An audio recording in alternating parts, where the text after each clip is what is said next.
Саясат айдыңында күн сайын түрдүү өзгөрүүлөр орун алууда. Эгер абал ушул боюнча уланса, өлкөнү эмнеге алып барышы мүмкүн деген суроолорго жооп алуу үчүн биз аналитикалык ой жүгүртүп алган жаш саясатчылардын бири Адил Турдукулов мырза менен жолугуп отурабыз.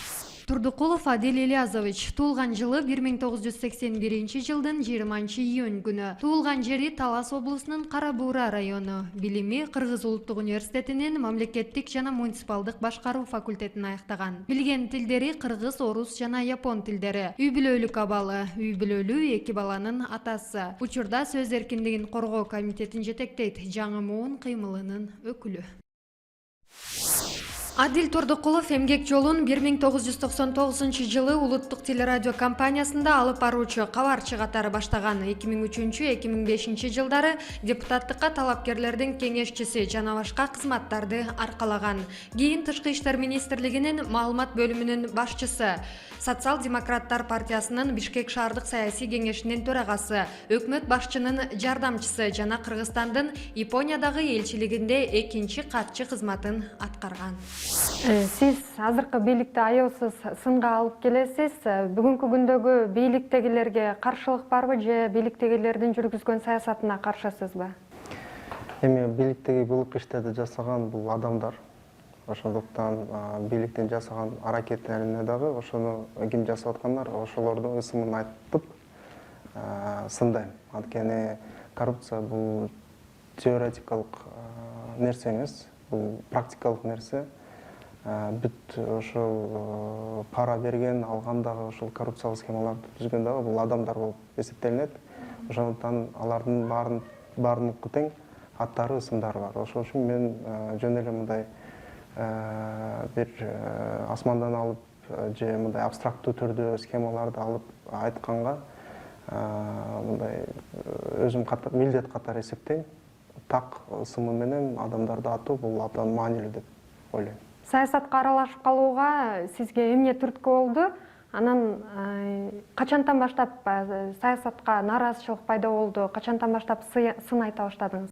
Мен саясаттан алысмын деген адамдарды мен деги эле түшүнбөйм. Анткени биз өзүбүздүн үй бүлөбүз, балдарыбыз келечектеги мамлекет болсун деген ниетте болсо, анда саясатка кайдыгер мамиле кылбашыбыз керек деген ойдомун. Ал эми мен өзүм болсо ошол кызыгуум мектеп убагынан эле башталган. Ошол Орусияда болуп жаткан саясатка деги эле ошол жаңылыктарды ата менен чогуу көрүп, кызыгып, ошондон балким мындай кызып калган. Ошол убакта дагы кайсы саясатчылар болсо, ошолордун баарын тең жатка билчүмүн. Кезинде Алмазбек Атамбаев менен да чогуу иштешкениңизди билебиз. Бул киши менен кандайча иштешип калдыңыз эле, ушуга токтоло кетсеңиз. Мен Алмаз Шаршенович менен иштешкениме аябай сымкыктанам. Анткени ошол убакта ал ошол оппозициянын ичиндеги эң чыган, эң мындай айбаты көрсөтө алган жана ошол эле убакта уюштуруучулук таланты бар адам катары көрсөткөн. Ошондуктан анын президентке келип калышы бул мыйзам ченемдүү, табигый нерсе деп эсептейм. Бул биринчиден. Экинчиден, Атамбаев менен мен башында 2004 жылы азыр шаардык кеңешке шайлоо болуп жатпайбы? Ал убакта партиялык тизме эмес, мандаттык тизме менен шайлоо болгон. Мен ошондо Асанбай округунда өзүмдүн талапкерлигимди койгом, эң жаш талапкер болгом. Ошондо бирок утулуп калган болчумун. 2005 жылы парламенттик шайлоого даярдык башталып, ошондо мен тажрыйбама таянып, Мелис Эшимканов деген тажрыйбалуу журналист ошол округда талапкерлигин коюп, мени ошол жардам берчи деп суранган болчу. Мен ошондо жардам бергем. Ошол эле убакта Атамбаев деге кол сунуп жардам көрсөткөн. Анткени ал 2000 жылы Шарип Асадыбакасы менен ошол эле округда депутаттыкка коюп, бирок Акаевдин авторитардык бийлиги анын жыйынтыгын жокко чыгарып салган. Чындыгында ал убакта 2000 жылы Атамбаев толук ошол шайлоону утуп алган болчу, элдин добушуна ээ болгон болчу. Бирок ошол бийликтин кыянаттыгынан ал ошол марага жетпей, ошол убактан баштап оппозицияга багыт алып, ошондуктан дагы оппозициячыл көз караш Эшимканов менен кызматташып, ал аркылуу мен менен дагы мындай кызматташып, Эшимканов экөөбүз СДПК партиясына кирген болчубуз. Андан кийин өзүңүз билгендей 2005 жылы революция болуп кетти парламенттин туура эмес жыйынтыгы аркасында. Акаев кетти, биз болсо ошо маршка барган болчубуз, революция жасагандардын бири мен да болгом да. Ошондон баштап кызматташкам. Ал убакта Атамбаев президенттикке да болгон, ошол штабта да кичине иштеп калгам. Көп өтпөй андан кийин могу шаардык кеңешинин жетекчиси катары болуп иштегем СДПК партиясынын. Анда саясатчы катары Атамбаевтан көп эле мындай бир устатчылык. Ооба, аны эч кандай тана албайм, анткени ал менен кошо 6-7 жылдай чогуу иштешип, ага жардам берип келген болчумун. Баш мыйзамга өзгөртүү киргизүү сунушунан кийин өлкөдөгү саясий абал курчуп кетти да. Негизи эле ушул конституцияга өзгөртүү киргизсек, анда өлкөдө эмнелер өзгөрүшү мүмкүн? Биринчиден, ошол бийлик эмне үчүн ошол конституцияны өзгөртүүгө киришип жатат дегенге жооп беришибиз керек. Анткени эч убакта дүйнөлүк практикада президент өз мөөнөтү 1 жыл мурун кетерине чейин эч качан мындай башкы мыйзамга өзгөртүүгө барбайт. Бул ошол Кыргызстанда тарыхында бүт ошол президенттер 809 жолу конституция алмаштырылды. Анын эң башкы себеби бул бийликти сактап калуу амалы болгон. Азыркы бийликтин дагы амалы ошол эле. Бул бийликти сактап калуу. Атамбаев балким мөөнөтүнөн кете берсе деле, анын ошол уч тобу Кыргызстанды башкара берсин деген арам максаты бар да. Анткени андан кийин экинчи дагы максаты бул ошол жоопкерчиликтен кайтуу. Анткени 2010-жылдан бери алар аруу тилек менен, ажал менен каза болгон адамдардын мындай каны менен келсе дагы, ошолордун тилектерин, ошолордун максаттарын аткарган жок деп эсептейм. Анткени азыркы убакта ошол эле коррупциялык схемалар бар. Ошол эле мурунку Бакиевчил, Акаевчил деген ошол былык иштеринин башынан схемаларды түзгөн адамдар азыр деле ошол схемалардын үстүндө өз арам саясатын жүргүзүп жатат. Ошол жоопкерчиликтен качып жана бийликти сактап калуу бул бийликтин эң башкы амалы болуп жатат. Ошондуктан эгерде биз ошол көз карандысыз Кыргызстан болсун, ал өнүксүн десек, анда конституцияга каршы турушубуз керек деген ойдомун. Кыргызстандын Япониядагы элчилигинде иштеп келгениңизди билебиз. Япония болсо экономикасы жагынан эң бир алдыга чыккан өлкөлөрдүн катарына кирет да, Кыргызстан болсо күн санап карызга батып баратат. Сиздин баамыңызда эмнени туура эмес жасап атабыз? Бизде мындай адашма бир кичине ой бар да, элдин арасында. Саясаттан оолак болуп, өз ишибизди жасап, ошо менен биз экономикабызга бизнес аркылуу салым кошобуз дегенчи. Бирок бир табигый дүйнөлүк практикада 100 жылдан бери калыптанган тажрыйба бар. Эгерде түзүк саясий система орнобосо, анда экономикалык өсүш эч качан болбойт. Бул ошол сиз айткан Япония менен дагы эң жакшы мисал да. Чыныгы парламенттик өлкө катары Японияны айта алабыз. Мисалы ошол эле премьер-министрдин кайсы жерде эмне болуп канчада турганы гезиттердин бетине чейин жазылат да. Түшкү убакта канча тамак жегени, ал кайсы жерде тамак жегени, ал ошол кайсы тамакты заказ кылганына чейин, эгерде аны ашып кетсе, анда эмне үчүн башка жарандар эле тамактанбайт дегенге чейин барышат да. Керек болсо башка мынакей мэрди көрүп жатасыз, Токионун отставкага кетти, ал туура эмес бир унаны, мамлекеттик унаны колдонуп, өз дачасына барып туруптур деген күндүн коюп, аны ошол кызматынан четтетип жатат да.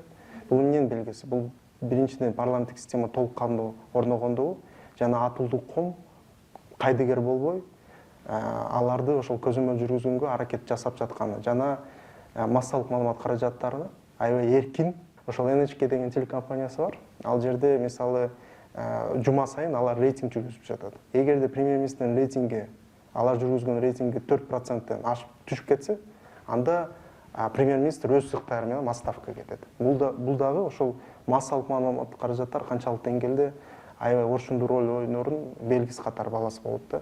Ошондон Кыргызстанда дагы ошол сөз эркиндигин коргоо бул абдан ошол толук кандуу саясий системага да байланыштуу.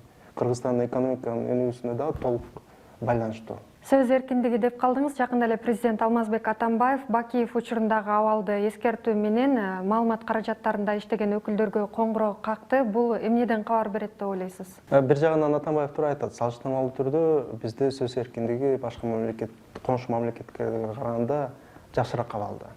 Бирок мындай абал Акаевдин убагында да, Бакиевдин убагында да болгон. Бирок бул ошол убактагы президенттин жана азыркы президентке байланыштуу эмес. Ал ошол биздин кыргыз көчмөн элинин сөзгө маани берип, чын эле мындай альтернативдик позицияны угууга өзүнүн мындай ыктыяры бар да, элибиздин.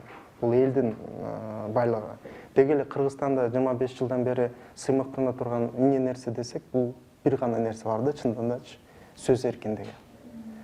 Ошол сөз эркиндиги аркылуу биз ошол бийликти да алмаштырып, 2010 жылдагы дагы бийликтин алмашуусу ошол сөз эркиндигине байланыштуу болгон. Анан Атамбаев дагы ошол убакта дагы мисалы КТРди аны мындай жамандап каралуу болгондуктан анын апасы каза болгонун бир нече жолу айткан да. Мага жеке да айткан, элдин арасында да айткан. Бирок азыркы учурда ошол убактагы кара жашик менен азыркы кара жашиктин чынында айырмасы жок. Алар дагы ошол саясий оппоненттерине, бийликтин саясий оппоненттерине эң ыплас ыкма менен мындай кара пиар жүргүзүп, аларды жаманатты кылып, керек болсо ошолордого да, алардын туугандарына да, Атамбаевдин апасына чейин абалга жеткирип жатат да.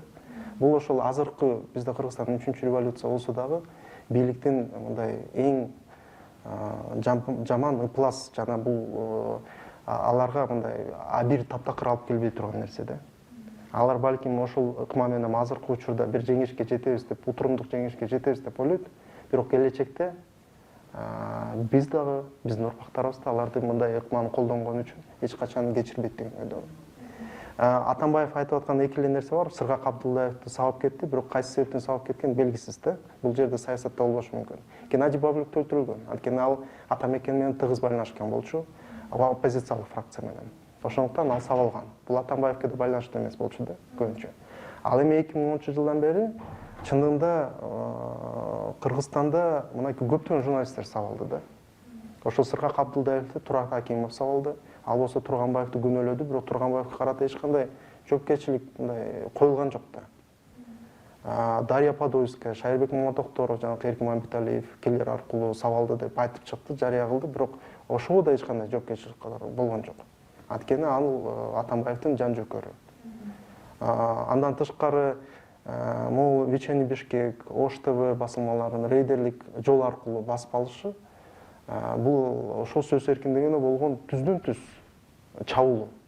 Анткени булар оппозициялык көз караштар, телекомпаниялар жана басылмалар болчу. Андан тышкары ошол мындай сот аркылуу, басма аркылуу мына Урамбот Беков, Адилет Айтикеевдер сыртка чыгып кеткени, бул дагы ошол азыркы убакта ошол сөз эркиндигине болгон жана ал бийлик буга ар кандай бийлик бутактары аркылуу басым кылып жаткан белгиси. Аналитик катары айтсаңыз, жалпысынан өлкөдөгү саясий абалга кандай баа бересиз? Анан мындай тирешүүлөр эмнеге алып барышы мүмкүн? Эгерде парламентте оппозиция болбосо, эгерде коомдо оппозиция болбосо, эгерде биз авторитардык бийликке айбат көрсөтө албасак, анда толук бул ошол жанакы Кыргыз мамлекетинин авторитардык бийлик калыптанып калышына жана ошо менен экономикалык өсүш таптакыр болбой, биздин жарандарыбыз бул жерде Кыргыздын мамлекетинде бакыт таппай, чет жактан ошол бакыт издегенге мажбур болушат да. Буга албетте биз жол бербешибиз керек. Албетте биз өзүбүздүн максаттарыбызды алдыга коюп, ошол Кыргыз мамлекети үчүн ошол күрөштү жүргүзүш керекпиз деген ойдомун. Эми туура көрсөңүз, сиз чоңойгон жер, сизге тарбия берген адамдар жөнүндө уксак. Мен өзүм ата тегим Көлдөн болот. Апам жактан дагы, атам жакта дагы Далинка. Атамдын теги, апамдын теги болсо Бостери. Бирок совет мезгилинде университетти бүтүргөндөн кийин аларды мындай распределение деп койчулар, ошол ар кайсы региондорго жөнөтчү. Ошол атам дагы юридический юрфакты бүтүргөндөн кийин аны Талас областына жиберип, ошол жерде ал райондук прокуратурадан баштап башкы прокуратурага чейин иштеп келди. Азыр мына 1 жыл болду пенсия чыкканы. Мен ошондуктан мен дагы, менин эжем, карындашым дагы таласта төрөлгөн. Таласты жакшы көрөм, ошол жерде чоңойгом. Апам азыр деле иштейт. Шаардык кеңештин депутаты, бирок аны мындай мен саясий ишмердиме байланыштуу аны илки тизмеге кошпой коюшту. Керек болсо СДПКнын жанакы конференциясына чакырбай коюшту да, бирок чакырыш керек болчу. Бул дагы ошол бийликтин мындай биз аркылуу гана эмес, ошол туугандар аркылуу дагы мындай басым кылып жаткан белгиси деп баалайт элем.